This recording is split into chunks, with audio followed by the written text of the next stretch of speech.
va faire un petit retour, comme je l'avais annoncé, sur la communauté locale d'enquête de Grenoble. On a dû se réorganiser un peu au regard des absences de dernière minute des uns, des unes et des autres. Donc en fait, on devait co-animer normalement cette séquence-là avec Camille, qui n'est pas encore arrivée. Donc en fait, on va procéder un peu différemment. On va plutôt, on va procéder en différentes séquences, comme Salomé va l'expliquer après. Et dans chacune de ces séquences qui retracent un peu les différents moments de l'enquête, chacun pourra prendre la parole pour apporter des éléments et compléter à sa guise. Et puis après, on prendra un petit temps d'échange aussi, comme je vous l'avais annoncé, pour aussi que vous puissiez nous faire vos retours, apporter vos réflexions sur ce qu'on est en train sur la démarche qu'on est en train de mener, puisque vous avez, pour certains et certaines d'entre vous, une expérience ou des expériences d'enquête que vous avez réalisées dans le cadre de communautés locales d'enquête ou dans d'autres cadres qui pourront certainement enrichir la démarche dans laquelle on est depuis quelques mois seulement. Donc voilà. Je te passe la parole, Salomé.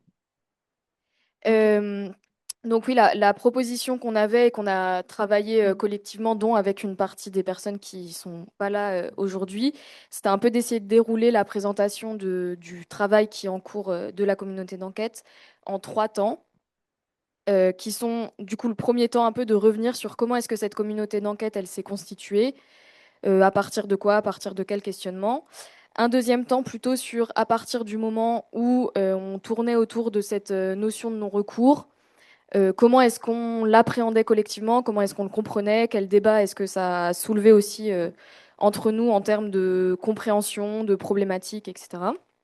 Et puis un peu un dernier temps sur comment est-ce que aujourd'hui l'étape un peu dans laquelle on est, c'est plutôt celle de l'élaboration du coup d'une première grille d'entretien. Voilà, et donc on va essayer un peu de présenter comment ces différentes étapes se sont déroulées. N'hésitez pas évidemment à me couper à n'importe quel moment. Euh, et puis voilà, et de voir du coup comment est-ce qu'on est arrivé à cette grille d'entretien, pourquoi et un peu qu'est-ce qui se cache derrière en réalité. Voilà, donc la première étape de constitution. Non, on est toujours OK. Oh, C'est bon. oh. Euh, donc on arrive à la première slide qui était déjà là. Donc la manière dont la communauté d'enquête elle s'est initiée. Alors moi j'étais pas là, donc je pense qu'il y a aussi, ça se trouve, des personnes dans la salle qui seraient plus à même que moi de raconter cette. Et puis ici aussi. Donc, sur la manière dont elle s'est initiée, mais en tout cas peut-être ce que je peux dire et tu me complètes, c'est que cette communauté d'enquête, ce qui j'ai l'impression, mais c'est pareil, je pense que ce sera aussi à vous au sein de Cap Droit, etc., de me dire, mais elle s'est vraiment initiée du coup autour de cette thématique du non-recours dès le début et avec dès le début ce croisement entre la communauté d'enquête et l'idée, j'ai l'impression en tout cas qui est arrivée très vite, de ce croisement entre la communauté d'enquête et la CAPLAB, ce que a aussi pu un peu dire Julien en introduction. Et elle s'est constituée donc pas tant sur un espace dans une structure ou dans bon, un lieu quelconque où elle aurait pu avoir lieu, mais à partir de cette thématique et notamment à partir de réseaux un peu qui préexistaient, que vous avez un peu évoqué aussi à plusieurs reprises de façon un peu indirecte, donc peut-être sur lesquels vous pouvez aussi un peu revenir. Et puis après, je parlerai un peu peut-être des profils qui composent la CAPLAB, la communauté d'enquête, pardon.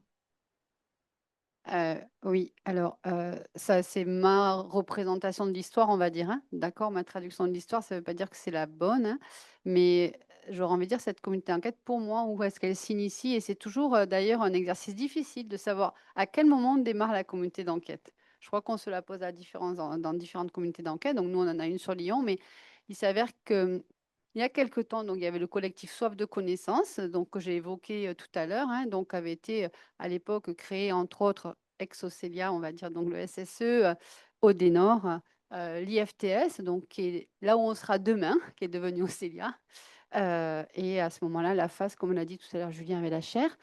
Et de ces 4 structures qu'on avait créé le collectif Soif, effectivement, il y avait, quand on avait, petit à petit, il y avait un groupe, ce qu'on appelait groupe local avant le programme OVI, avec un groupe local à Lyon, un groupe local à Grenoble. Et puis les choses de la vie, l'histoire a fait que ça s'est constitué un peu autrement, c'est-à-dire que soit, voilà, avec les moyens qu'on avait, les histoires des uns et des autres ont fait que c'est devenu porté seulement par Océlia, je vais le dire comme ça.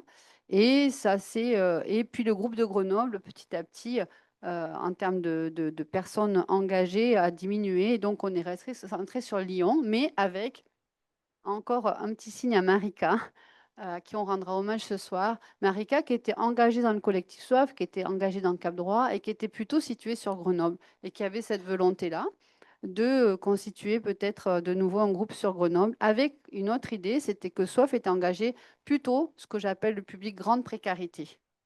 D'accord, et pas le public handicap. Et on s'est petit à petit, on s'est dit, ben non, en fait, ce qui nous intéressait, c'était le non-recours, peu importe les catégories de public. Et donc, à ce moment-là, on l'a ouvert aussi à la question, aux questions de situation de handicap, de protection de l'enfance, etc. Voilà, et ben maintenant, on va dire, il y a à peu près, donc l'année dernière, effectivement, à la fois, il y avait la CABLAB qui s'annonçait, et à la fois, eh ben, Julien aussi, avec ton réseau, le réseau engagé, enfin, il me semble que petit à petit, tu t'es dit, bah, tiens, il y a quelque chose à faire, engagé aussi dans nos vies, il y a quelque chose à faire de nouveau sur Grenoble, à partir de la constitution d'une communauté d'enquête, avec tout ce que je viens déjà de dire, et tu préciseras, parce que bien évidemment, tu es plus à même d'en parler aujourd'hui de ce qu'il en est. Voilà, on en est là. Et du coup, on s'est dit, et pourquoi je suis là, c'est se dire que ben, j'ai envie quand même de pouvoir participer comme je peux à cette communauté d'enquête de Grenoble, peut-être moins engagée que je le suis sur Lyon, mais d'y participer avec des gens qui sont encore chez nous dans le collectif Soif à Lyon, David Charton, qui viendra nous rejoindre tout à l'heure, mais qui est aussi engagé à Grenoble. Donc, en me disant qu'on avait encore des liens et qu'on avait peut-être des choses à réinventer, à inventer ou réinventer ensemble. Et c'est là où on en est aujourd'hui, c'est comme ça que je le dirais. Voilà. Merci Sandrine. Eh ben, tu as déjà dit beaucoup de choses, mais effectivement, cette communauté locale, de façon directe ou indirecte, elle s'inscrit dans la continuité de ce qui s'est joué dans le collectif Soif, c'est sûr.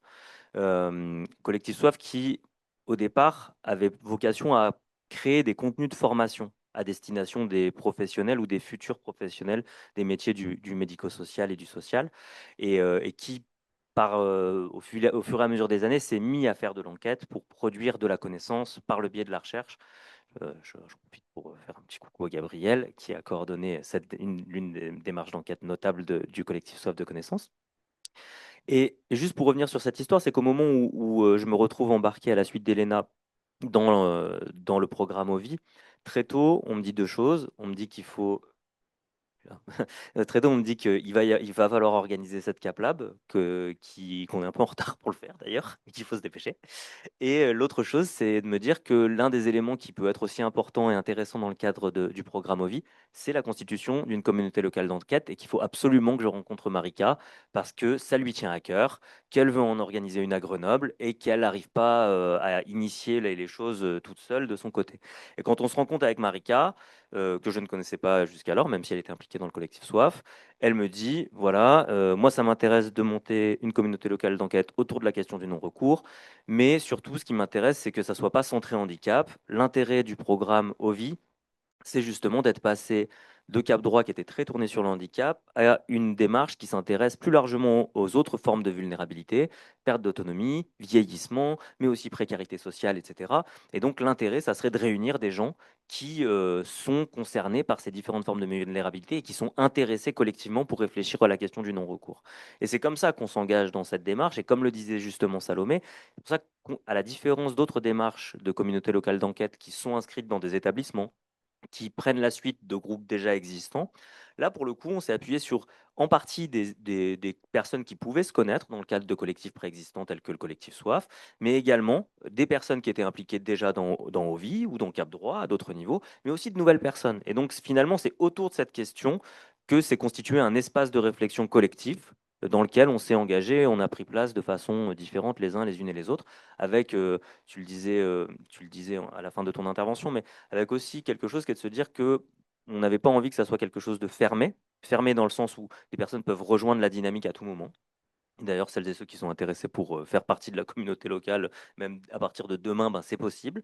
Et puis des personnes ont la possibilité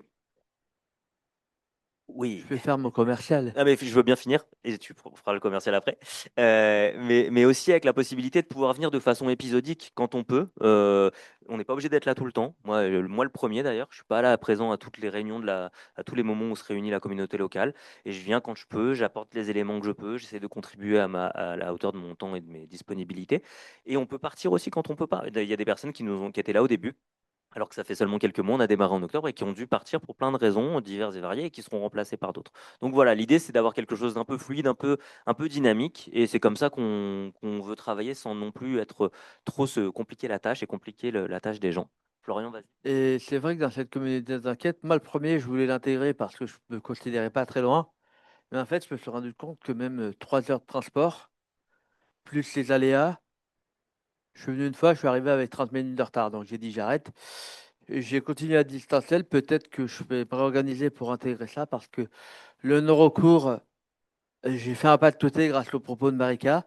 Mais aujourd'hui, quand on parle de non-recours, voilà, c'est moi qui vois le monde de la rue avec la Croix-Rouge, le monde du handicap avec les handicaps invisibles ou même le grand âge, je me rends compte qu'aujourd'hui, le non-recours, il peut être militant ou comme il peut être subi parce qu'on ne comprend pas forcément ce à quoi on a le droit et comment on peut y prétendre. Donc aujourd'hui, cette communauté de locale, c'est un vivier de nourriture de compétences et de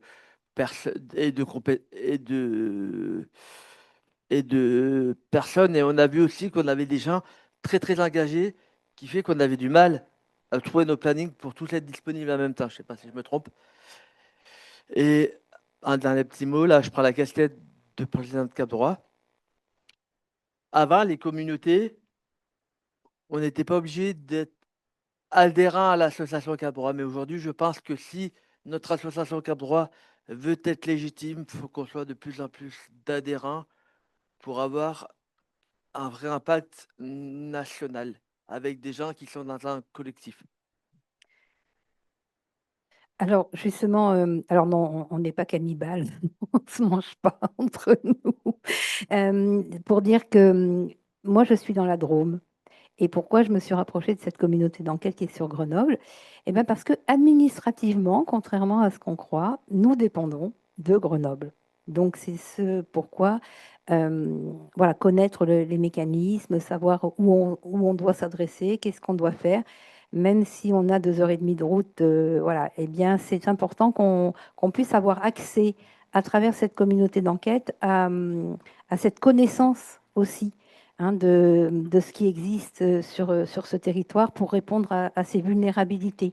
Parce que, comme je le disais tout à l'heure, on coche plusieurs cases. Voilà. Et pour la petite histoire, je le dis maintenant parce que je suis rassurée par rapport à tout ça. Ayant vécu pendant 10 ans, 15 ans, avec un RMI, je ne sais pas si vous connaissez même plus, ça n'existe plus. Après, avec un RSA. Voilà. Donc, avoir un cumul comme ça de vulnérabilité, en plus du handicap, en plus d'être femme, en plus de tout ce qu'on connaît, et ben voilà, c'est cette notion-là que j'ai aimé aborder, en tous les cas dans la communauté d'enquête, grâce à Marika, évidemment, hein, qui nous a, enfin, qui m'a fortement proposé de participer à la communauté. Eh ben, merci pour vos retours. Et effectivement, je pense que c'est une des choses qui... Il y a Jacques qui veut prendre la parole. C'était un signe pour me faire un coucou. Oui, non, on va dire, c'est vrai, bon, là, pour Souris, on a fait beaucoup de réunions avec Cadroit plus son équipe. Et bon, c'est vrai que Cadroit, ça fait du moment que ça dure, automatiquement, c'est une équipe, c'est pas que le président ou quoi. C'est une équipe, c'est ça, faut dire. Et là, surtout, c'est ça qu'on a fait quand on a travaillé pour ici. On a travaillé l'équipe. C'est bon, c'est bon. Non. Ah, putain. C'est vrai qu'on va dire, t'as tout vu comment il fallait faire pour les repas, pour tout, mais pour la mémoire de Manécan, on a fait après que tu n'étais pas là, parce que tu étais parti. On a profité, tu n'étais pas là pour le faire. Et, hein? Voilà. Mais quand on fait un truc intéressant, j'ai dit, mais non, j'ai une réunion, et t'avais sa copine. Non, non, on avait l'idée une minute, on va faire ça après, tu crois, et c'est tout. Bon, c'est un truc très simple. Merci Jacques. Non, mais tu as raison de rappeler que à la fois la question de la communauté locale d'enquête, c'est un collectif, que Cap Droit et OVI, c'est aussi un collectif, que dans ce collectif, il y a plein de gens qui se sont impliqués pour l'organisation de ces 2 journées-là. Et ça, c'est important. Et effectivement, on a été nombreux et nombreuses à nous y impliquer dans des temps de réunion, etc. Et c'est vrai que c'est important d'être nombreux pour aussi se donner de la force et prendre les relais quand certains sont fatigués ou n'ont pas le temps ou d'autres choses, etc. Donc, vas-y Salomé, je t'en prie, pour continuer. Oui, donc du coup, je disais que effectivement, ce que à la fois vous rapportez dans la diversité de, aussi, je pense, des raisons qui amènent à rejoindre la communauté d'enquête à un moment, et puis des situations, mais qui, enfin, c'est vrai qu'à plein de moments, je pense quand on a présenté la communauté d'enquête, on dit souvent ce que j'ai pu remettre derrière, que la question du non-recours, c'est un moyen de déconstruire un peu les catégories sociales qui sont faites, notamment par l'action publique, et du coup par tous les services qui vont en fait catégoriser, découper, etc., les publics de l'action sociale, et que à la fois, effectivement, la question du non-recours, elle permet de remettre en de repercevoir aussi les similarités dans les difficultés, soit d'accès, mais aussi dans les questions de pourquoi est-ce qu'on refuse des offres, ce que tu disais. Et puis effectivement, elle dépasse aussi le fait qu'il y ait ce découpage qui laisse à des moments à penser qu'on est en situation de handicap et que ça ne veut pas dire que par ailleurs on cumule d'autres formes de vulnérabilité qui souvent, je pense, sont effectivement euh, mis en avant par cette question-là et qui, dans les discussions au sein de la communauté d'enquête, à plein de moments, se retrouve et à plein de moments aussi se clash un peu plus, peut-être. Non, mais tu as raison, les 2 points qui reviennent souvent, les 2 termes, qu'on a utilisés pour présenter, c'est transcender les catégories de vulnérabilité ou de l'action publique et faire penser le non-recours, non pas comme des situations individuelles, distinctes et cetera, mais plutôt comme une forme de communauté d'expérience autour de laquelle on pouvait se réunir et je pense que c'est ce qu'on essaye de faire à notre rythme dans le cadre de Mm. cette, communauté locale d'enquête. Et du coup, je pense qu'on peut passer à la suite et justement sur la manière dont ces discussions autour du non-recours, elles ont été amenées au sein de la Elle communauté. est dure Alors, celle-là, hein. Elle est ouais, elle est rude, hein. j'ai vraiment hésité, j'avoue, à mettre ce petit schéma, mais qui en même temps, je pense, est assez à l'image finalement de ce qu'a été cette réunion du 20 octobre 2025, qui était donc le jour de enfin, qui a été un peu le moment de lancement large, on va dire élargi de la communauté d'enquête. Et donc, il y a eu un peu toutes ces définitions sur les manières de comprendre, de définir, et d'ailleurs, peut-être au-delà que de définir, de plutôt partager l'expérience de ce qu'était pour toutes les personnes présentes à ce moment-là où, effectivement, on se le disait à l'oreille tout à l'heure avec Marie-Hélène, qu'aujourd'hui, la communauté d'enquête, elle regroupe c'est un peu variable, mais on va dire entre une dizaine et une quinzaine de personnes. Je pense qu'on était un peu plus, même le jour où on a fait cette réunion. Et, euh, et donc voilà, ça partait dans quand même pas mal de sens. Et surtout, ça partait vraiment des expériences de toutes les personnes qui étaient présentes. Et à partir de ces expériences, il y avait un peu ce travail de repositionner ce que ces expériences disaient dans un peu aussi les catégories du non-recours, et du coup d'essayer d'articuler à la fois cette expérience-là et à la fois des travaux de recherche qui avaient déjà été faits qui permettaient de, enfin, je ne sais pas si c'est vraiment catégorisé, mais en tout cas de remettre en regard de façon plus globale ce que ces expériences disaient à la fois à titre individuel, mais à la fois de manière plus générale. Ouais, non, mais simplement dire qu'effectivement, la question du non-recours, il y a quelques années, quand on en parlait, il y avait plein de gens qui ne savaient pas de quoi il s'agissait du tout. Donc en fait, on arrivait, on pouvait dire, voilà, le non-recours, ça renvoie à la situation personne qui ne bénéficie pas d'une offre de droit ou de service à laquelle elle peut prétendre. Et après, on déroulait les différents types de non-recours, etc. Là, maintenant, c'est une notion dont on a plus parlé médiatiquement. Il y a des gens, enfin, on en parle dans les médias, c'est un terme, tout le monde ne le connaît pas, mais en fait, pas mal de personnes en ont entendu parler et se font une idée de ce que ça peut être. Donc, quand on s'est réunis, enfin, pour partie, il y a des personnes qui disaient, bah ouais, moi, le non-recours, ça me parle parce que c'est ça. Et en fait, il a fallu se dire, bah oui, c'est ça, mais c'est aussi autre chose. Je pense à ça parce qu'on en a beaucoup échangé avec Florian, par exemple.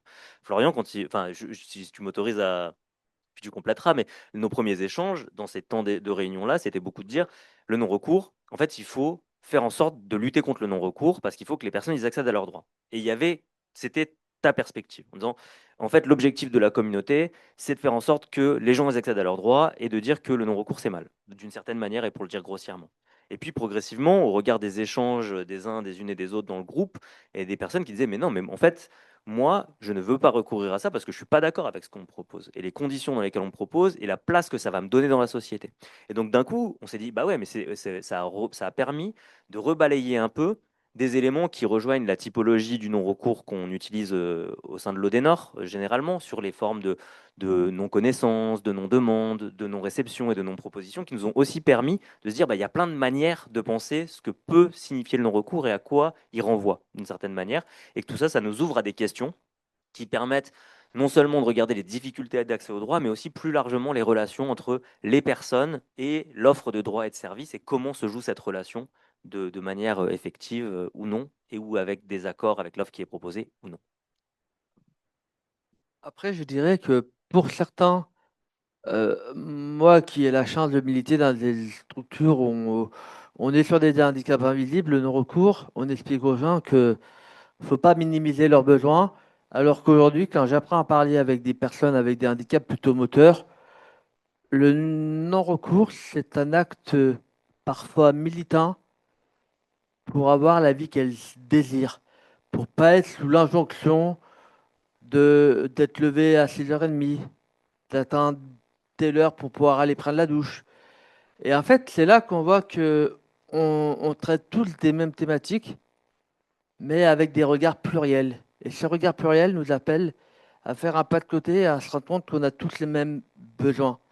Et qu'aujourd'hui, c'est comment faire dialoguer nous, les personnes avec des besoins, et ces multiplicités d'acteurs qui, des fois, sont elles-mêmes entre elles sur des muettes. Donc, Mhm. c'est un super numéro d'équilibriste qu'on mène tous les jours. Et puis avant de repasser là, je ne sais pas si Marilène ou Sandrine vous vouliez rajouter des choses, mais juste dire que dans ce que tu viens de présenter comme cas, tu vois, sur cette volonté de pouvoir vivre la vie telle qu'on l'entend, ça rejoint de façon directe la question de l'autonomie de vie qui était évoquée tout à l'heure. Et qu'en fait, qu'on ait des besoins visibles, moins visibles, qu'on les exprime ou non, en fait, cette question d'une aspiration à l'autonomie de vie, elle peut se retrouver au travers de ces dimensions-là. Et c'était aussi l'un des intérêts de faire dialoguer le non-recours, droit humain et autonomie de vie. Oui, c'est exactement ça. C'est-à-dire que, en fait, le fait de dire non-recours, ça introduit déjà dans notre pensée je sais pas comment dire, enfin une négation ou du militantisme ou aller vers, voilà. Alors que, en l'occurrence, pour beaucoup de personnes, le non-recours, c'est juste la liberté de vie. Pour certaines personnes, en tous les cas. Je voulais dire. Juste par rapport, tu disais, Salomé, que c'était un peu à l'image de cette réunion, mais ouais, c'est aussi à l'image de la manière de faire dans la communauté d'enquête, et ça me fait dire aussi de la manière de faire qu'on avait, pardon, et la manière de faire qu'on avait de soif. C'est-à-dire qu'on n'arrive pas, on aurait pu prendre les propos d'Elena, hein, qui, je veux dire, quand Elena nous explique le non-recours, je veux dire, c'est clair, net, précis, enfin, en tout cas, de ce que moi je me rappelle des interventions d'Elena, on n'est pas parti de ça pour mettre en dialogue. On est parti, mais en fait, ça veut dire quoi pour vous, en fait? Et après, on a commencé, et ça donne ça, en fait. Et cette histoire, voilà, je crois qu'on tient beaucoup à cette histoire de dialogue et de la manière dont ça se met, voilà, il y a une conversation qui s'opère et qui amène à ce foisonnement, en fait. Voilà. Juste pour compléter, parce que effectivement, souvent dans les présentations qu'on fait du non-recours, effectivement, on prend appui au sein de l'Odénor sur la typologie explicative du non-recours. Mais en fait, on rappelle aussi souvent que cette typologie, elle est provisoire, elle est discutable. Et une des manières de la discuter, c'est aussi de ne pas la faire précéder les échanges qui peuvent avoir lieu pour voir ce qui peut émerger de différent et comment ces échanges-là trouvent ou pas une place dans cette typologie et obligent peut-être à la penser, à la faire évoluer, etc. Voilà. Je pense aussi que cette notion de recours au droit de handicap, elle est jeune. Le handicap, c'est 2020, la création des MDPH, si je ne me trompe pas. Moi, 2005, pardon. J'ai la chance de faire partie de ces bébés MDPH parce que moi, étant en école primaire, j'avais déjà le droit à vivre les premiers plâtre de l'échec de cette administration qui continue de vivre et qui se maltraite elle-même et qui nous maltraite parfois. Mais aujourd'hui, en fait, ce qui est complexe, c'est que on a les MDPH, on a les maisons du social, etc. pour les SDF, la précarité, et après, on a les MDA pour le grand âge. Comment on arrive à faire cohabiter trois structures où on a des grosses têtes en haut qui ne veulent pas écouter les autres, les concurrents, alors qu'ils sont tous confrères. Et je pense qu'aujourd'hui, c'est déjà un vrai problème. Je crois qu'Elena a l'air bien d'accord avec moi parce que depuis tout à l'heure, je vois la tête qui fait Hmm. plus souvent comme ça que comme ça. Enchaînons, Florian, si ça te va. Je te propose peut-être qu'on partage assez rapidement, enfin peut-être le guide, comme ça permet aussi de partager, d'avoir des retours. Ouais, bah, j'ai bien vu, Jacques, c'est bien pour ça que je dis ça. Eh oui, on est en retard de toute façon. On a démarré avec un quart d'heure de retard. Donc. Ah bah, il arrive et il se fait immédiatement alpaguer. Et bah ouais, carrément, du coup, tu peux voilà, passer la slide d'après. Donc, ce qu'on disait, on a eu cette première étape vraiment d'échange plutôt basée sur les expériences pour mieux appréhender cette notion. Et puis la deuxième étape qui va quand même avec l'idée que c'est une communauté d'enquête, donc le but c'est de mener une enquête. C'était de savoir comment est-ce qu'on passait de l'auto-enquête à aller interroger d'autres personnes. Et donc les premières discussions qu'on avait eues, c'était vraiment l'idée de plutôt créer un questionnaire. Aussi parce qu'il y avait tous ces enjeux qui étaient, il me semble aussi un petit peu le point de rencontre au départ entre Ovi et l'Odenor sur la question de la quantification du non-recours. Et donc plutôt cette idée, c'était de se dire, OK, on fait un questionnaire. En plus, on a au sein de la communauté d'enquête, notamment Andy Réseau, qui a moyen de lancer un questionnaire. Et puis en fait, il y a 200 personnes qui répondent. Ou en tout cas, il y avait cette, On espère.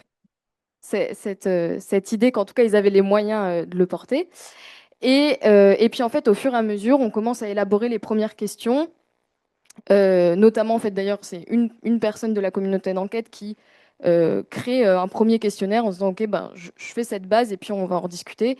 Et en fait, très vite, ce qui devait être questionnaire devient une grille d'entretien parce que on se dit, bah, en fait, les questions, elles sont trop resserrées, elles nous permettent pas d'aller vraiment questionner ce qu'on veut questionner, ce qu'on va chercher. Euh, donc, ça, c'est la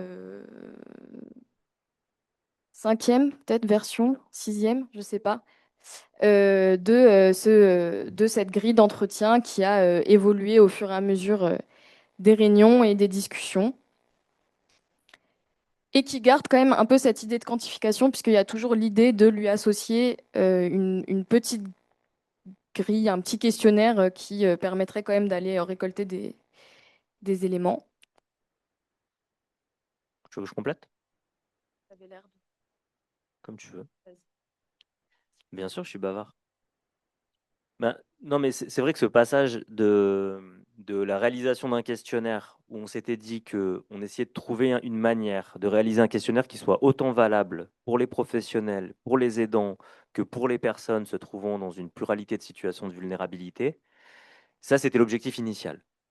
On savait que ça serait compliqué, mais on s'était dit on tente de faire un questionnaire qui permettrait de s'adresser à toutes et tous. Et en réalité, ben, c'est ça l'intérêt aussi de tester des choses. On a commencé à travailler et on s'est rendu compte que, un, bah, pour répondre à nos questions, le questionnaire, c'était effectivement, comme l'a dit Salomé, pas l'outil nécessairement le plus adapté.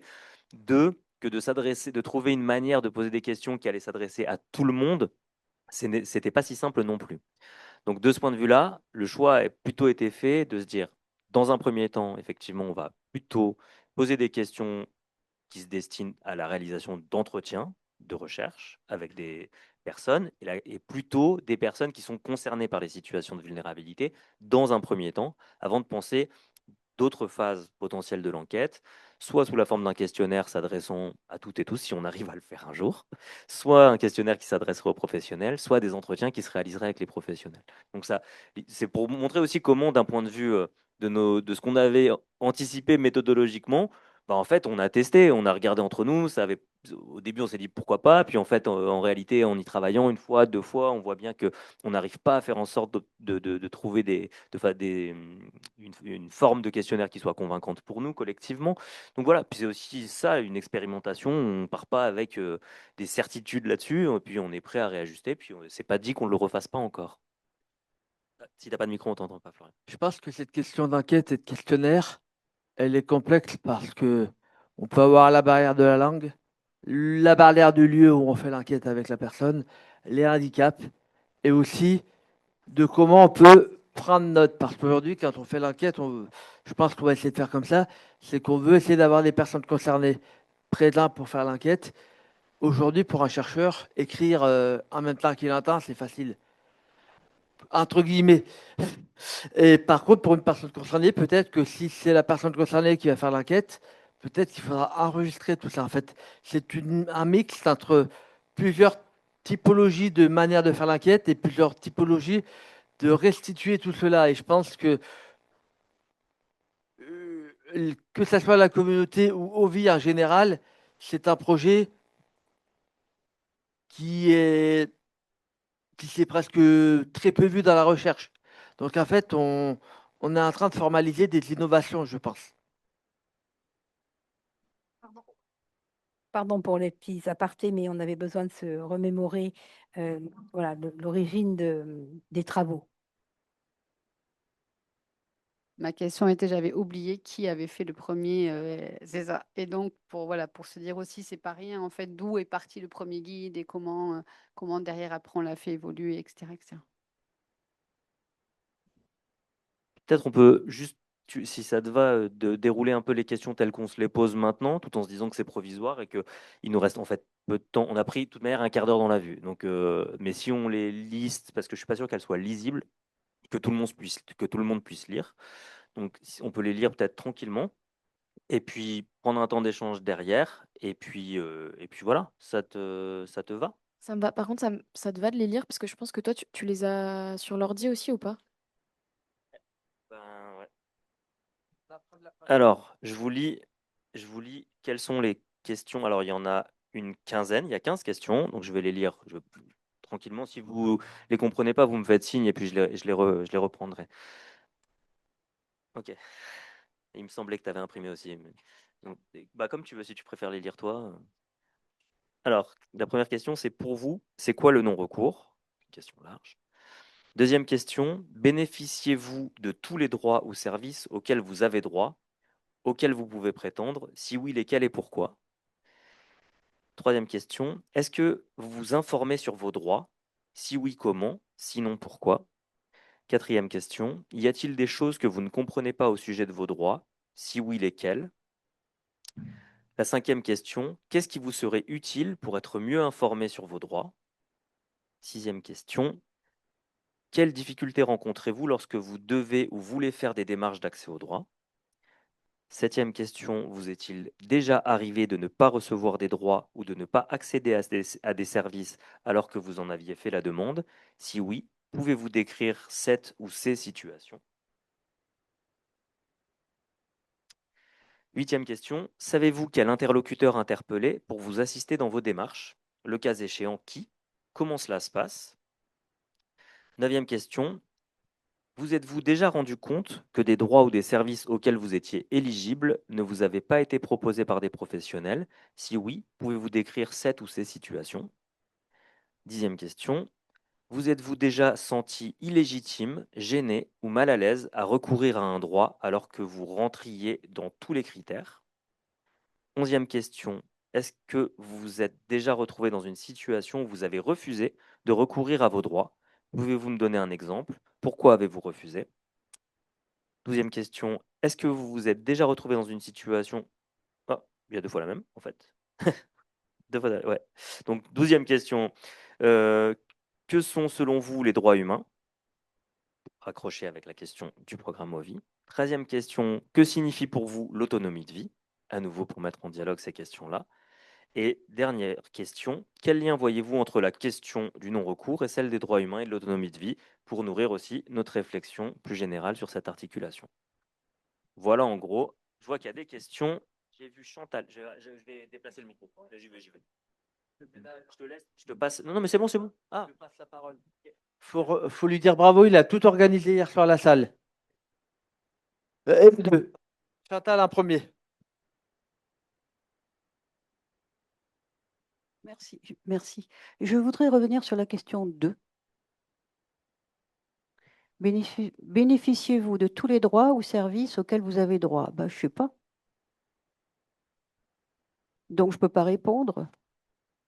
l'enjeu, c'est justement, en fait, il y a des questions auxquelles on ne peut pas répondre, mais l'enchaînement et la succession des questions permet de voir justement, il y a des personnes qui sont conscientes du fait qu'elles ne bénéficient pas de droits auxquels elles ont droit. Certaines n'en sont pas conscientes et ne le savent pas. Et ça dépend vraiment de tout un tas de choses. Donc l'idée, c'était aussi de démultiplier les questions pour voir un peu un ensemble général. Mais tu as raison, sur cette question-là, ça peut être ton cas de ne pas le savoir. Et cette question, tu la poserais à la personne concernée ou à un aidant? À la personne concernée. Il y a Étienne qui... Parce que l'aidant a des droits aussi, et il le sait rarement. Parce qu'inversement, juste pour rebondir toujours sur la 2, ça peut être oui, alors qu'en fait, pas forcément. Donc, c'est vraiment de ça qu'il s'agit, quoi. Oui, encore Étienne. En fait, nous, on s'est rendu compte en 2019-2020, on avait un groupe sur Bourg-en-Bresse. On répondait à les questionnaires, mais ça nous paraissait, Cap-Brel nous paraissait très flou et très lointain, en fait, à l'époque, surtout très flou. On voyait pas trop où on allait en remplissant les questionnaires, tout ça. Et je trouve là, le questionnaire, on retrouve ce flou dans le questionnaire que je vous venez de lire. Alors, est-ce qu'il ne faudrait pas être plus clair pour... je déborde, mais... Je sais pas si tu te rappelles, quand on a préparé la CAPLAB de Metz, tu as dit, on avait un questionnaire où c'était marqué recours, et tu t'es dit, droit humain, qu'est-ce que c'est? Tu te souviens, tu t'as dit, je suis un peu perdu là-dessus. Je passe. Il y avait madame et après Thierry. Bonjour, j'interviens dans le cadre en tant que conseillère en parcours de la communauté 360 et je rejoins madame sur la question numéro 2. Moi, c'était le pourquoi que je ne comprenais pas, c'est-à-dire si oui, lesquels et pourquoi ou pourquoi il recourt au droit. Voilà, je ne comprends pas le pourquoi, écrit comme ça en tous les cas. Et la deuxième chose, c'est que pour moi, le non-recours, ça recouvre aussi le fait, parce que j'entendais parler d'autonomie des personnes et du non-recours par dignité de soi-même. Le non-recours, pour moi, c'est aussi le fait de ne pas porter un recours administratif ou auprès d'un tribunal pour expliquer justement qu'on n'est pas d'accord avec le droit qu'on vient de vous délivrer. Et j'ai pas vu, qu'il en était, question dans ce questionnaire et ça s'appelle aussi un non-recours, administratif et un non-recours, auprès du tribunal, quoi. Enfin, selon les processus de chaque structure du médico-social. Juste, en fait, je suis pas sûr de comprendre la deuxième partie parce que autant un recours au tribunal pour dire qu'on n'est pas d'accord avec ce qui s'est passé, ça oui. Autant un non-recours au tribunal, ça moins. Oui et ben, il y a des gens qui n'osent pas Ah oui, non mais ou d'accord. Dans voilà. ce cas-là, donc là, mais en fait, on a centré. Après, je laisserai à Salomé la parole sur la première partie de la question que vous avez posée. Mais en fait, là, on a centré cette question sur les droits et les services et pas nécessairement sur la dimension des recours juridiques. Mais c'est une bonne question. Je pense qu'il faudrait voir comment on peut la rajouter. Mais c'est pas très éloigné en fait des questions qui sont sur le fait de connaître ses droits et de ne pas les solliciter, ce qu'on a par ailleurs dans le questionnaire. Mais on pourrait rajouter la dimension des recours juridiques, effectivement, ou des recours contentieux. C'est une bonne idée. Donc voilà. Juste pour clarifier, en fait, il faut quand même avoir la possibilité d'avoir accès à l'ensemble des questions parce que justement, certaines vont peut-être apporter des éclairages aux autres. La 11, par exemple, pourrait apporter un éclairage à la 2. Ouais, et en fait, ça me fait aussi penser que j'ai un bout de réponse sur la deuxième question. Mais en tout cas, sur la première question, le et pourquoi, en l'occurrence, vient du fait que, donc, comme on le disait, il a évolué plusieurs fois ce questionnaire. Et donc ça, c'est la dernière mouture qui a été faite à la dernière communauté d'enquête, que j'ai retranscrit, mais de toute évidence, peut-être de façon plus ou moins attentive, et peut-être qu'on a été collectivement plus ou moins attentif. Mais en fait, cette question, avant, elle était posée au négatif.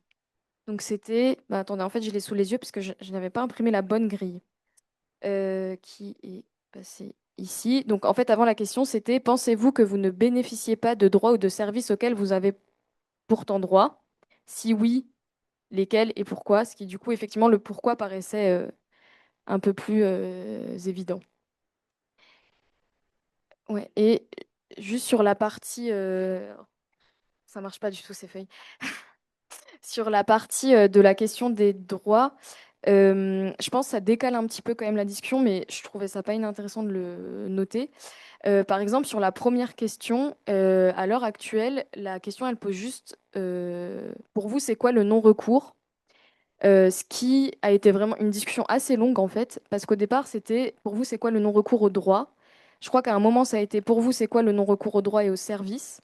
Et qu'on s'est dit, finalement, on laisse, en tout cas à l'heure actuelle, plutôt cette question à la forme la plus large possible, qui, potentiellement, ne va pas amener à restreindre les formes de non-recours auxquelles on pense, et que potentiellement, en fait, si on vous pose cette question-là, la première chose qui va vous venir en tête, c'est cette situation-là, alors que si on parle de droit sans parler d'administratif ou quoi, ça va pas forcément amener à ces notions-là. Voilà. En tout cas, bravo pour tout le travail que vous avez fait. Toutes les questions sont très pertinentes. Après, moi, c'est vrai que spontanément, il y a deux mots qui me viennent en tête, mais je crois qu'on en a beaucoup parlé tout à l'heure quand vous étiez pas là. Ça s'appelle le pouvoir d'agir, l'autodétermination, et bref, il y a plein de choses à voir. Mais les questions sont très pertinentes. Vous avez fait du très bon travail. Comment dire, c'est encore en élaboration, hein. On est d'accord qu'on a posé un cadre et que voilà, ce cadre, il nous a permis de mieux répondre à ce qu'on souhaitait, en tout cas avec les participants de la communauté. Et peut-être que voilà, peut-être qu'à la relecture, on aura encore peut-être une autre, enfin d'autres besoins qui vont apparaître, ou peut-être de supprimer, peut-être là, on a déjà condensé pour supprimer 3 questions. Et question idiote, la communauté d'enquête, c'est une communauté d'enquête fermée ou elle est ouverte? Non, elle est ouverte et tu peux venir quand tu veux. Tu as répondu à ma question, merci. Le... Déjà, merci parce que, enfin, Étienne, d'ailleurs, si tu as des propositions, on est preneur pour simplifier les questions et dans le même sens d'ouverture. L'idée, c'est pas nécessairement de se dire que si vous venez, vous êtes obligé de vous y engager pour longtemps. Je trouverais ça intéressant si certains ou certaines d'entre vous sont d'accord de venir passer un temps. On fait aussi en visio, en fait, ces temps de réunion, donc ça permet d'y assister même si on peut pas se déplacer, mais que on puisse prendre un temps pour voir si nous, on est dedans, on les a vus et revus ces questions à tel point que, bah voilà, vous voyez, il y a comme cette inversion de la négation sur la deuxième, on se fait un peu piéger.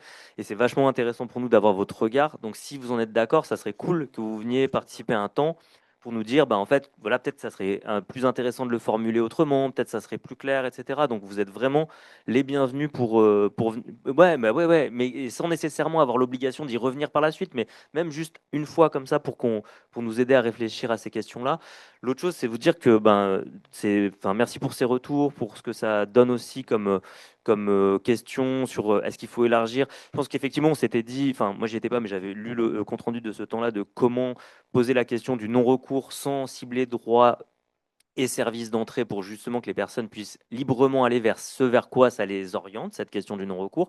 Mais peut-être qu'il faut malgré tout tendre des perches pour aller au-delà sur ces questions aussi de dimension juridique, dimension voilà, des recours administratifs, etc. Qu'il faut peut-être tendre des perches sur cette question-là. Et l'autre chose, c'est vous dire que c'était aussi important pour nous de partager aussi nos balbutiements, nos hésitations, parce que c'est quand même pas toujours on n'a pas toujours l'occasion de le faire. Et pour nous, c'était aussi intéressant et important de vous partager ce cheminement un peu par étapes, où des fois on revient même en arrière, j'allais dire un peu itératif, mais en fait non, même pas, parce que des fois on recule de 2 pas, on se dit mais en fait ça marche pas, et en fait on avance doucement. Mais on n'est pas mécontent d'avancer doucement en fait. On avance à notre rythme et on fait, voilà, en essayant de tous et toutes y trouver notre compte. Il y a encore des questions. Est-ce que on rajouterait pas une question sur la place des proches ou des aidants? Et où? Parce qu'on y passe rarement. Après, il y a Étienne et ah, j'ai des pertes de mémoire, pardon.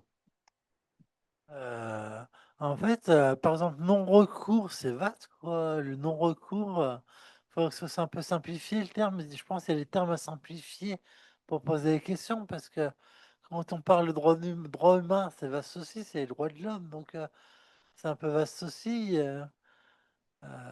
Faut simplifier les questions, je pense. Je pense, hein. Après, c'est très bien comme ça, hein, mais il n'y a pas tout le monde qui peut comprendre, quoi. Si c'est dans un groupe où il y a une dynamique, si c'est dans un groupe où il y a une dynamique, où tout le monde répond aux questions, chacun son tour, ok. Mais si c'est un peu. Ouais, je vous laisse dire ce que vous m'avez dit, c'est intéressant. Oui, Si vous voulez pas être- mais, donc je suis membre aussi de la communauté d'enquête et en tout cas, oui, c'est vrai que merci à toutes et tous pour ces retours et notamment sur les questions de non-recours juridique, administratif. Enfin, je pense qu'il y a plein de situations. Je ne sais pas s'il est possible de faire des recours, par exemple en cas de tutelle, curatelle, etc. Mais ça ouvre d'autres champs. Et je crois qu'il y avait une autre question devant. Oui, merci. J'avais deux questions en fait, si j'ai le temps. La première, c'est un petit peu en suivi de ce qui vient de dit par Étienne. Je me suis posé la question de un peu l'œuf ou la poule conceptuelle. Est-ce que le concept de non-recours est arrivé avant et vous l'avez utilisé pour confronter aux expériences partagées dans la communauté d'enquête? Ou est-ce qu'il est apparu comme une évidence à la suite du partage des expériences partagées dans la communauté d'enquête? Ça, c'était ma question. Et elle n'est pas innocente d'une certaine manière, dans le sens où elle est liée à ma propre pratique dans une communauté d'enquête en Belgique, où ben, récemment, donc il y a tout un travail d'identification de thématiques à travailler collectivement. Et récemment, en toute fin de réunion, il y a eu une envie de traiter de ce qu'on aurait aimé savoir au moment où on a eu le diagnostic, donc en l'occurrence de la maladie d'Alzheimer jeune. Ce que moi, évidemment, j'ai traduit dans ma tête par non-recours, non-recours, droit, il y a moyen de faire quelque chose, voilà.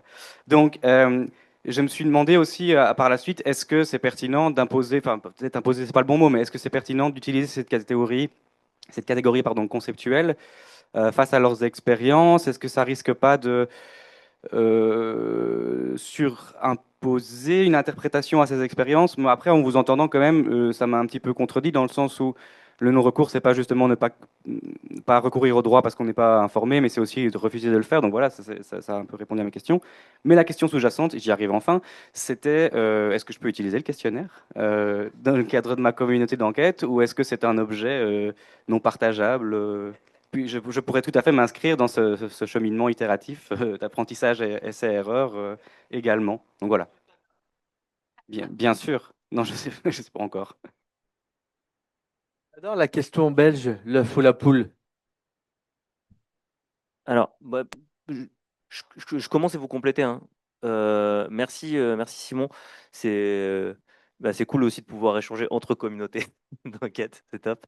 Nous, la notion de non-recours, elle précède, puisque c'est autour de cette notion-là et de l'envie de mettre au travail cette notion que se réunit la communauté locale d'enquête, avec à la fois des personnes qui sont déjà assez au fait de cette notion de la pluralité, de ce à quoi elle ouvre d'un point de vue des questionnements, etc. Et d'autres personnes qui sont juste curieuses et intéressées pour y réfléchir.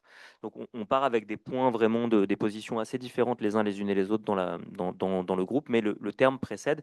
Et comme tu le disais, en fait, c'est aussi pour ça que les temps d'échange au départ ont été longs, parce qu'en fait, il a fallu qu'on s'accordent sur les représentations qu'on avait les uns et les autres a priori de ce que ça pouvait être le non-recours, et être d'accord pour se dire que c'était plutôt un support à déplier des questions plus qu'à essayer de les refermer. Et une fois qu'on a eu fait ça, c'est là où on s'est dit, c'est un peu ce travail d'auto-enquête qu'on a fait, partant de nos situations, de nos expériences respectives, de nos connaissances respectives. On a essayé de se dire, bah, pour nous, c'est quoi? Qu'est-ce que ça veut dire? Ah oui, mais pour moi, non, etc., etc. Donc, en fait, cette auto-enquête, elle a permis déjà de déplier, d'obtenir des éléments de réponse, mais aussi de déplier théoriquement cette question du non-recours pour l'ouvrir et s'en servir de support pour enquêter auprès d'autres. Et c'est là où on en est maintenant, d'où ce questionnaire. Et après, sur la question du partage du questionnaire, évidemment qu'on en cause ensemble, mais je trouve ça logique que, comme on est des communautés locales d'enquête les uns et les autres, qu'on se fasse circuler les éléments. Tu es le bienvenu aussi pour participer, chemin faisant, pour qu'on en discute. Si vous le faites évoluer, on sera super content de pouvoir partager avec vous les évolutions et voir pourquoi vous avez pris telle ou telle orientation. Donc voilà, il faut que les choses circulent et vivent, quoi. Mais je vous en prie. Non, non, mais ça sera court. Oui, effectivement, bah, et c'est en lien avec ce qu'on a dit précédemment, c'est qu'effectivement, la thématique du non-recours était là. Par contre, on n'est pas arrivé en imposant ce que c'était, on a laissé ouvert. Et l'idée aussi, en lien avec ce que tu dis, Simon, sur l'ouverture, ce qu'on essaye de faire, par exemple, bah, parce que c'est aussi une question de territoire, le lien entre les deux communautés, c'est vraiment ça. On ne sait pas encore comment ce lien il va exister, mais ça peut être de cette manière-là. On ne va pas venir sur le kit de co-apprentissage et tout ça, mais je pense que ça peut y contribuer largement. Donc, c'est ce qu'on disait tout à l'heure aussi, c'est comme c'est en travail, hein, c'est pas quelque chose qui est finalisé et c'est quelque chose voilà, où on vous invite à, selon vos souhaits, à pouvoir voilà, contribuer, à le faire encore un petit peu bouger. Et je dis encore un petit peu bouger parce que c'est comme un tableau d'artiste. On a Étienne dans la salle. Quand on commence à peindre, à un moment donné, voilà, il faut qu'on arrête de peindre. Et nous, à un moment donné, il va falloir qu'on détermine hein, ensemble, dans nos communautés, qu'on détermine qu'est-ce qu'on a vraiment cherché à faire avec cette première étape hein, qui est un questionnaire, et pour ne pas partir dans cette dérive, parce que souvent on a quand même ça dans le champ justement aujourd'hui hein, des vulnérabilités, des questionnaires, on en remplit, je ne sais pas, si on ne fait pas attention, c'est au moins un par jour. Hein, donc quand je dis, voilà, donc ça aussi, hein, c'est important qu'on puisse le positionner à un moment donné. Et là où c'est intéressant, en tous les cas, on en parlera en réunion aussi de communauté, c'est que oui, justement, peut-être qu'en Belgique, ben, c'est pas tout à fait pareil qu'en France. Et cet éclairage comment dire, de public, de diversité des publics, moi, je trouve que c'est intéressant aussi d'entendre le questionnement des personnes. Oui, merci. Moi, j'avais une question plus méthodologique. Ça fait écho à des questions que moi, je me pose dans une enquête que je suis en train de mener dans le cadre d'une communauté d'enquête aussi. Moi, c'est plus au niveau des définitions qu'ont les personnes enquêtées, des concepts que vous utilisez dans votre questionnaire. Comment vous comptez gérer les différentes définitions que vont avoir les personnes enquêtées des concepts comme les droits, qui sont un concept compliqué et qui peut recouvrir de nombreuses définitions pour des personnes qui n'ont pas forcément les concepts théoriques derrière. Et il y a un élément de réponse parce que dans votre première question, vous posez qu'est-ce que c'est selon vous le non-recours, mais vous ne posez pas la question de qu'est-ce que c'est selon vous les droits. Et du coup, voilà. Ouais, ok. Du coup, voilà. Et ma deuxième question qui vient après, c'est si la personne vous répond je ne sais absolument pas ce que c'est le non-recours et le concept de droit me parle pas, est-ce que vous comptez donner une définition à ces personnes-là? Et si oui, lesquelles?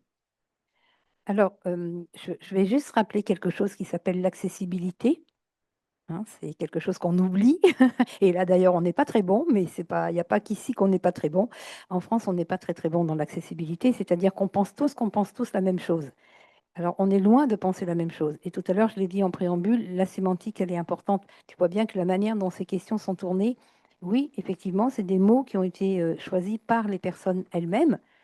Et peut-être que ça ne fait pas écho à d'autres, tu vois, à d'autres personnes. Et comment est-ce qu'on accompagne la personne à s'approprier ce questionnaire, comment est-ce qu'on va le rendre accessible, ce questionnaire? Ça, c'est toute la problématique aujourd'hui quand même qu'on se pose dans nos recherches. C'est que on n'a pas tous on n'arrive pas tous avec le même bagage pour comprendre ce qui, voilà. Mais c'est justement l'intérêt de la manière dont on a travaillé sur ces questions, en tout cas de ce que j'ai pu vivre dernièrement, c'est que les questions viennent des personnes elles-mêmes, et c'est ce choix, déjà, c'est pas quelque chose qui vient d'ailleurs, c'est quelque chose qui vient de la communauté.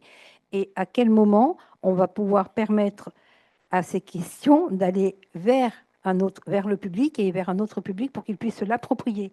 Et c'est intéressant parce que comment est-ce qu'on va pouvoir peut-être justement le faire partager à d'autres communautés qui n'auront pas le même vécu de communauté. Accessibilité universelle. Mais moi, ça me permet de faire écho. En fait, il y a la question du questionnaire et je veux dire, à un moment, il faudra aussi qu'il s'arrête parce que sinon, on n'ira jamais sur le terrain. Je pense que derrière, c'est aussi la manière dont on va le recueillir, en fait. Qui va recueillir et comment on va le faire. Et ça me fait écho à une recherche qui a été essentiellement coordonnée par Gabriel. Et on a vu à quel point on a beaucoup travaillé sur le guide, mais qu'après, ça a encore produit beaucoup d'autres choses. Et on pourrait en parler, on va dire, pendant la pause, beaucoup d'autres choses dans la manière dont ça a été recueilli. Et je pense que c'est tout autant important la manière dont on va recueillir que le guide en soi, j'ai envie de dire. Juste ça. Juste dire qu'il va falloir qu'on arrête. Ouais, Guillaume, tu pourras poser ta question, mais après toi, on s'arrête. Parce que il faut, et on débordera un peu si ça vous dérange pas sur la pause de midi, parce qu'il faut impérativement qu'Elena elle ait du temps pour présenter. Bon, donc on a débordé, c'était super, mais de quoi? Tu vas mourir de faim. Ah non, pour une demi-heure, ça va aller. Je pense qu'on est, et puis on pourra grignoter en t'écoutant aussi, si on triche. Mais juste aussi pour apporter un élément de réponse malgré tout sur ta question qui est extrêmement importante, tu constateras qu'on a beaucoup demandé aux personnes de décrire des situations, en fait. Et l'idée de ces descriptions, c'est aussi de se dire que c'est des manières pour nous de comprendre ce que sont les représentations, que les personnes ont des droits ou des services au regard des situations qu'elles nous décrivent. Donc nous, on va partir de ces éléments-là pour voir en fait comment elles-mêmes envisagent cette relation et quelles sont ces ressources que sont les droits, les services, etc. Comment elles envisagent dans leur quotidien les relations qu'elles envisagent avec elles. Et effectivement, face à cette situation qu'on n'avait pas tout à fait envisagée, d'une personne qui nous dirait, moi, le non-recours, ça ne me parle pas, les droits, ça ne me parle pas, je ne sais pas ce que c'est, etc. C'est une très bonne remarque. Il va falloir qu'on s'accorde pour voir. Autant le non-recours, pour l'instant, nous, on s'est collectivement appuyé chemin faisant sur la définition qui est formulée par l'Observatoire des non-recours aux droits et aux services. Et peut-être qu'on peut se dire que c'est celle-ci, ou peut-être que c'est une autre, à décider collectivement. Mais en tous les cas, sur la question d'une définition du droit ou une définition de service, il va falloir qu'on soit un peu plus précis que ce qu'on est actuellement. Et c'est une très bonne remarque. Merci beaucoup. Et du coup, je m'appelle Guillaume, je travaille au ministère de la Santé et de Solidarité, donc plutôt donc à Paris. Et je fais aussi des enquêtes statistiques, parce que je suis statisticien, mais avec un point de vue un peu plus surplombant. Et juste pour faire écho à ce que vous disiez sur les allers-retours, toutes les questions de comment est-ce qu'on pose les questions, etc. Quelque chose qu'on essaye de travailler, nous, c'est les tests. Donc, de proposer un questionnaire. Et effectivement, nous aussi, on a des dizaines, des vingtaines de versions sans problème de questionnaires. Mais derrière, il y a quelque chose sur lequel on n'est encore pas très bon, je pense, et que c'est quelque chose que moi m'intéresse et j'aimerais bien travailler dessus. C'est de savoir comment est-ce que, avant d'arriver sur l'enquête réelle, c'est comment est-ce qu'on teste. Parce qu'on a élaboré quelque chose entre personnes qui connaissent un peu le sujet malgré tout. Donc, je ne sais pas si vous vous êtes posé cette question-là avant d'aller sur ce qui va vraiment permettre d'obtenir des résultats qu'on va exploiter derrière. Est-ce qu'on fait une phase de test sur près de quelques personnes? Comment est-ce qu'on les sélectionne, etc. Je vais repasser je te laisse le mot de la fin, Salomé, pour répondre à la question et terminer, parce qu'on a des éléments là-dessus, notamment sur l'auto-enquête. Oui, bah, alors, en l'occurrence, on s'est à peu près posé la question, je pense, dans ces termes-là, à la dernière communauté d'enquête, avec justement beaucoup d'enjeux sur jusqu'où va l'auto-enquête aussi. Euh, et, euh, et du coup, de savoir, est-ce que ces questionnaires, on commence par les faire entre nous au sein de la communauté d'enquête, en sachant qu'effectivement, ça induit les biais de niveau de connaissance, etc., qu'on a déjà, mais déjà de voir ce que ça crée. Parce que moi, effectivement, aussi à la question de est-ce que je recours à tous mes droits, je pense que je dis je ne sais pas, hein, enfin, très honnêtement. Et voilà. Et plutôt les dernières discussions qu'on a, en fait, elles soulevaient beaucoup les questions de qu'est-ce qu'on a aussi envie de se dire de nos propres vies, de nos propres au sein de cette communauté, jusqu'où on a aussi envie d'aller dans ce qu'on va se raconter. Donc plutôt, on avait l'air de partir sur la dernière communauté d'enquête de plutôt arrêter là l'auto-enquête et de commencer à passer sur un cadre un peu plus extérieur, mais proche, plutôt des gens assez proches qu'on pourrait concerter facilement, etc., mais qui ne seraient pas directement impliqués dans la communauté d'enquête. Donc, déjà, Voilà. Non, vas-y. Merci. Merci pour votre écoute.